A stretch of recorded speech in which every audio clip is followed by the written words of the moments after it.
The Cold War and the Space Race by Maureen Blaney Fleitner. Fighting against common enemies. To defeat their enemies in World War II, the United States and Great Britain fought on the same side as the Soviet Union. Normally, the United States would not have wanted to be partners with the Soviet Union.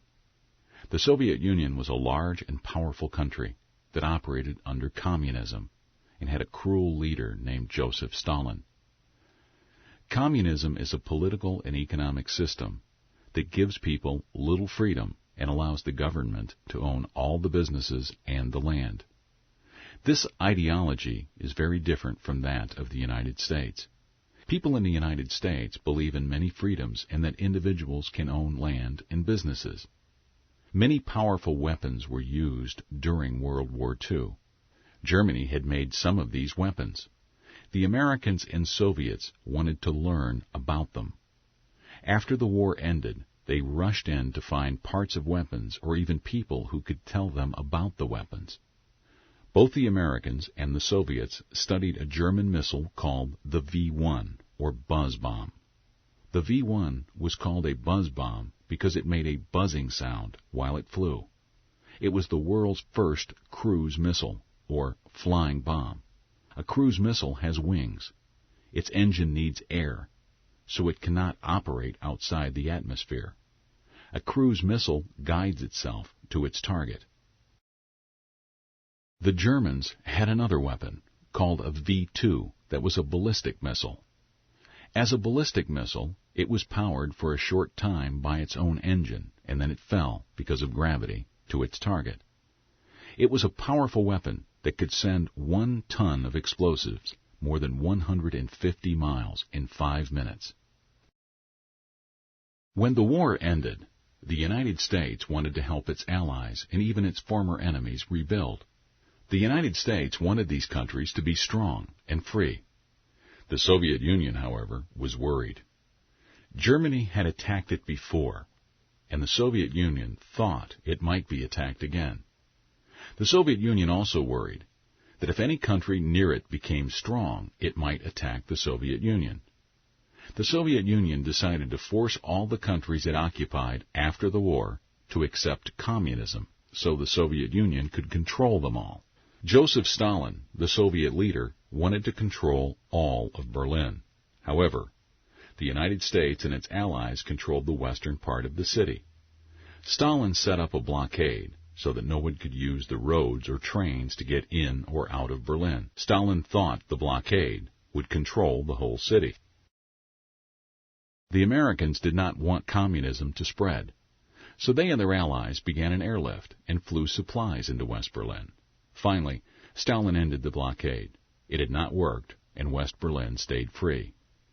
The Soviet blockade had upset the United States. It also did not like how the Soviet Union was spreading communism to other countries. The United States and its allies set up a group called the North Atlantic Treaty Organization, or NATO.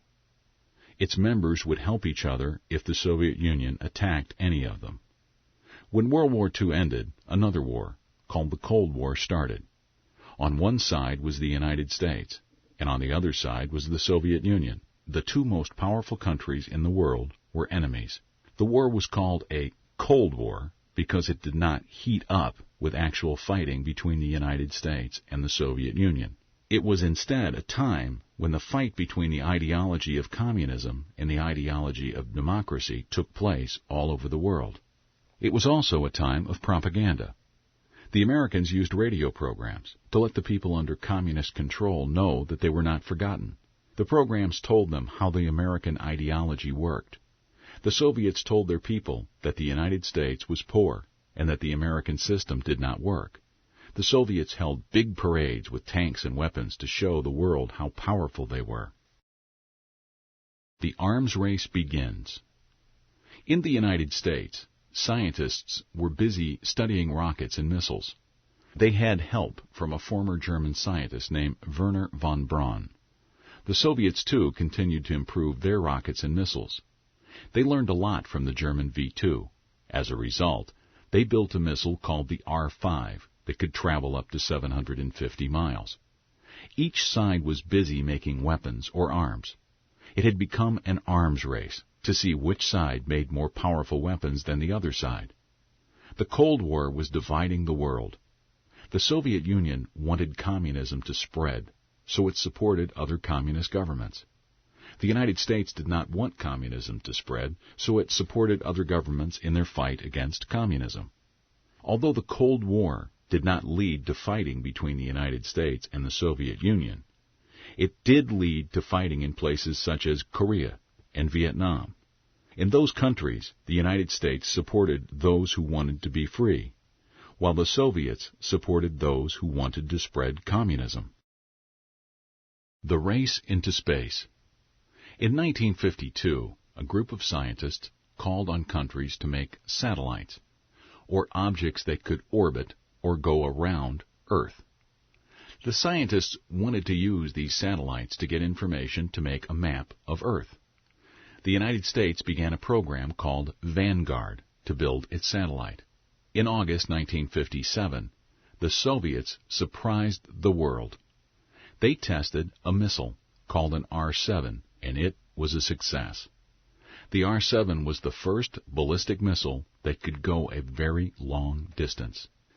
It could travel so far it could go between continents. It was called an Intercontinental Ballistic Missile, or ICBM.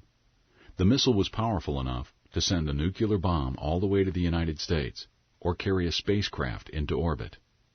Soon, the Soviet Union surprised everyone once again. In October 1957, the Soviet Union sent the world's first satellite into space. It was called Sputnik 1. It was not big. In fact, it was only about the size of a basketball. However, it weighed 183 pounds, much more than the 3.5-pound Vanguard satellite the United States had planned to launch. The space race had begun. The United States began to worry that the Soviet Union had accomplished a lot of firsts. The Soviet Union now had a powerful missile, and it launched a satellite. It seemed that the Soviet Union was more powerful than the United States. The world had entered a new era. People started calling it the Space Age. The Soviet Union soon surprised the world again.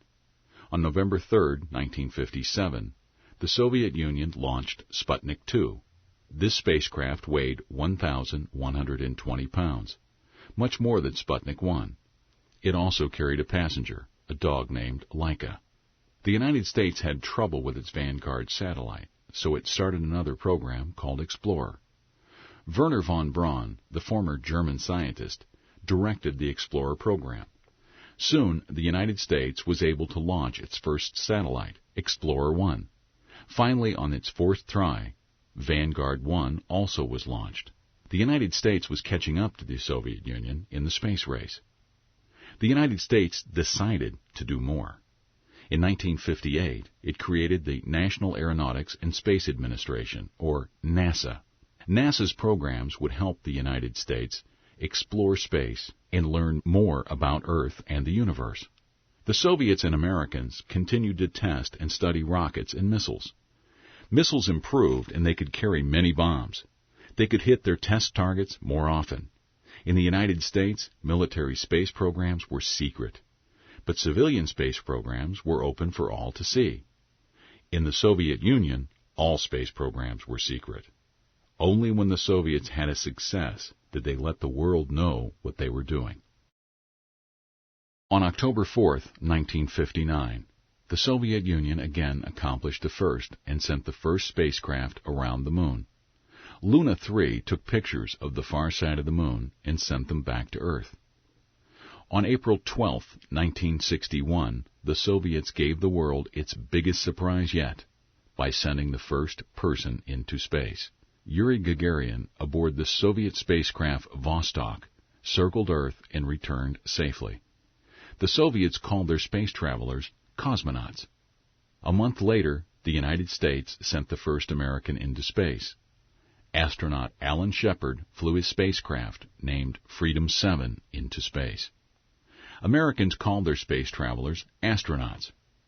Several months later, astronaut John Glenn, aboard the Friendship 7, a Project Mercury spacecraft, became the first American to orbit Earth. The space race continued, but people wondered where the finish line was. On May 25, 1961, President John F. Kennedy announced that America's goal in the space race was to land a man on the moon before the end of the 1960s. The space race was now a race to the moon. More studies and tests were done. Project Mercury studied how humans could live in space. Project Gemini sent 2 astronauts into space at a time. Next came the Apollo program. With this program, the United States had the goal of landing people on the moon and then bringing them safely back to Earth. The space race is won. Finally, the finish line for the space race was approaching. With the Apollo 11 mission, the Americans sent a spacecraft to the moon. On July 20th, 1969, astronaut Neil Armstrong emerged from the small landing craft named Eagle and stepped onto the moon. His famous words were, "That's one small step for man, one giant leap for mankind." Soon, astronaut Edwin Buzz Aldrin joined him on the surface of the moon. The 2 men collected rocks to bring back to Earth for study before returning to the command module Columbia, piloted by Michael Collins and heading back to Earth. The Americans had won the race and put a man on the moon before the Soviets. The space race was finished, yet the Soviets still worked on other projects. They launched the world's first station in space in 1971. It was called Salyut 1. The Soviets launched 7 Salyut space stations from 1971 to 1982. Later, Salyut 7 was replaced by another Soviet space station named Mir. The United States made its last trip to the moon in 1972 and then turned to other projects. NASA built a new reusable vehicle called the Space Shuttle. It also launched a space station called Skylab. Skylab showed Americans that people could live and work in space for months at a time. The Soviet Union collapsed in the early 1990s, and the Cold War ended. Russia, which had been the largest country in the Soviet Union, now started to work with, instead of against, the United States. SpaceWorks' cool tools. During the space race, scientists had to find new ways to solve the problems of getting into space and working there. The discoveries they made then and continue to refine today help us in many ways. Here are a few examples. Many benefits came from the space race, and we continue to learn from today's space projects. Today, the largest international science project in history is taking place. The United States and other countries have worked together to build the International Space Station. In 1998, the first parts were launched and put together. The first crew arrived in 2000. On the International Space Station, scientists are testing new ideas, new tools, and new materials. People can look at Earth and see how it is changing. Through NASA, the United States continues its space work. NASA spacecraft explore the universe. The Hubble Space Telescope and other scientific spacecraft allow researchers to make discoveries about the universe. The United States plans to explore more of space and to send astronauts back to the moon someday. It also plans to send people to Mars and beyond.